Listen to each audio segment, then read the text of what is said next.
Mamimili kami ngayon ng sibuyas na makakinabangan pa kasi napakarami itong nahingi ko sa palengke.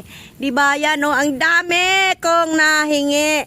Ngayon, ang kakainin na lang namin, mga taga-bukid, sibuyas na lang at saka kamatis. Kasi yon ang mura, di ba? Ano kakainin natin? Sibuyas at kamatis na lang. Kasi ang bigas sobrang taas. Di ba, no? Hindi na bumababa yung bigas. Ano ba yan? Nagugutom na kami sa bigas na yan. Puro na lang kamahal-mahal. Sibuyas na lang at saka kamatis ang kakainin namin. Kasi mura ngayon ang sibuyas. Nako po. Ano ba to?